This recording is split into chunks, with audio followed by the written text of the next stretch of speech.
So I bought one of these fruit oil drums to use as an incinerator off Amazon. When I got it, it came with 4 small holes like that, which just didn't work. So I've used 20mm drill bit and then just popped in some holes. I bought it with the lid, and it's worth having the lid because I'll show you in a minute. I did some holes in the bottom there, bigger ones, but basically lots of holes. I'm sure many of you bought these old cheap ones before. That's basically what happens to them, but there is something of use to us, and that is the lid, because we're going to use it on here. They work well, as they are out there. Very well, actually. But just need to channel the smoke and give it a little bit more combustion. It doesn't need to be exactly sort of in the middle, but if you've got this scenario, then it's going to be about 57mm, 2¼ inches, something like that, roughly around about there. Anyway, easy. I think we worked it all out. Okay, so now we know the lip, the inside lip here is about 5mm, not very much at all. So what we're going to do is we need to give it a lot more, because then we can cut in and bend it up and attach it inside of there. That is the plan. I don't know if it's going to work. Let's give it a go. First we've got to drill a hole. I've given myself a quick guideline, actually, just sort of dossing it in like that. Okay, that's pretty good. This was the drill bit I used to drill the air holes, expand them. 20mm. Pop a bit of wood or something underneath, hold it firm. You just want to get it so that the outside of this is no further over than the line.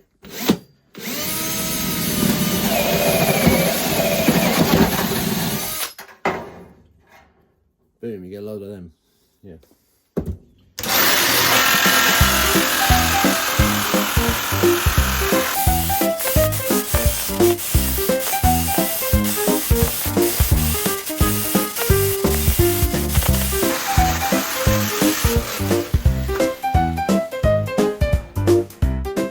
Next stage is we're going to do lots of cuts, but we're not going to go all the way to the edge, because remember we've got the rim of here, which is about 5mm. So we're going to do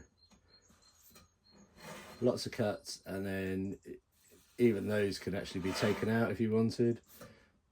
Yeah. You could probably get away with 3 or maybe 4 of those. They're just to bend up to screw onto that. I'm going to do a few because I'm a bit anal like that. There's lots of different methods you can use. In this scenario, I can't really clamp it down anywhere, so because of the camera and stuff like that, I could do it. But tin snips, these are cheap. You know, if you haven't got a jigsaw, you could just snip your way around, take a bit longer. I think the good thing there is you can just put a measure on it as well, so you can just do one.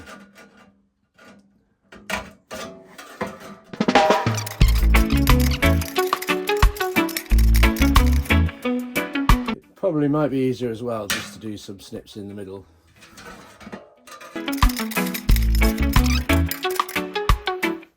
So what I'm doing now is just wear just a normal little pair of pliers, pop them on,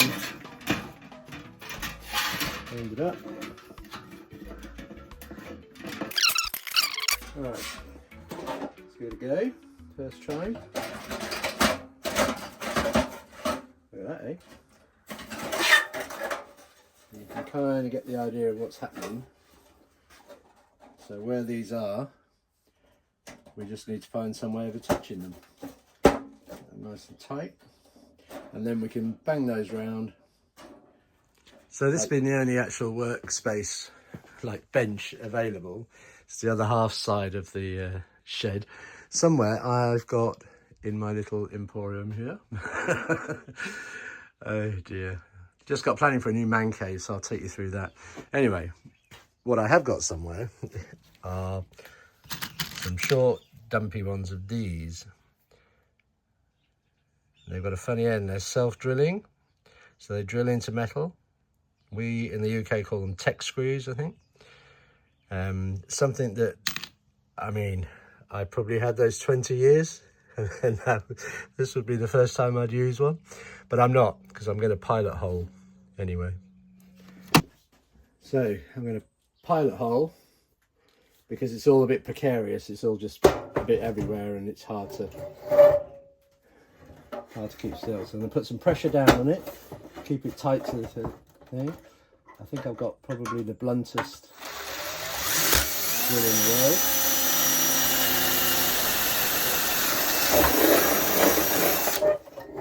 So we're through. And I'm just going to use some of these small little spax ones. There you go. Just do as many or as few as you want. We're going to have it sticking out, as you can see here. That's not an issue, so I'll just go and cut them off. Might even just bend them round, maybe. Yeah, you get the idea. I did notice actually while I was leaning on it that if you put too much pressure on this, you might pop those. You can see. So don't put too much pressure on here. You can put a little bit on. Roughly. Boom. I might try a bit of everything. I'll try bending one.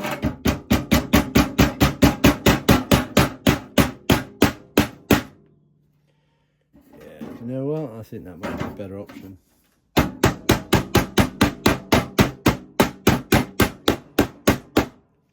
You don't need a thingy like that.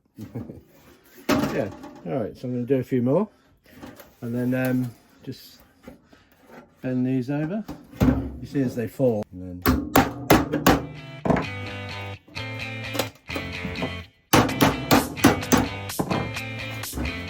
easy, yeah.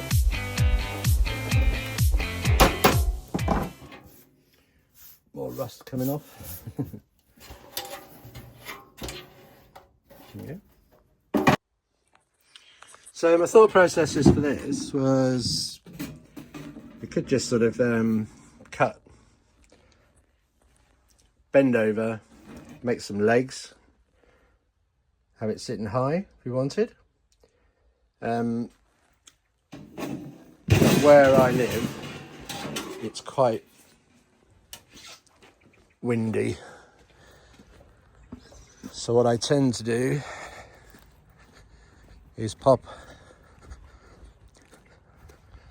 bit of York stone on top.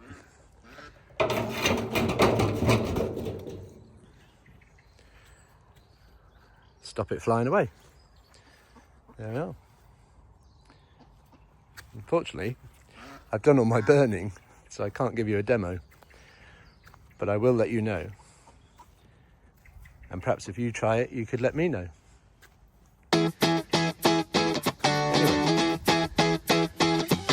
getting dark, time to put the ducks away. Come on, you lot. Time to go to bed. Wherever you are.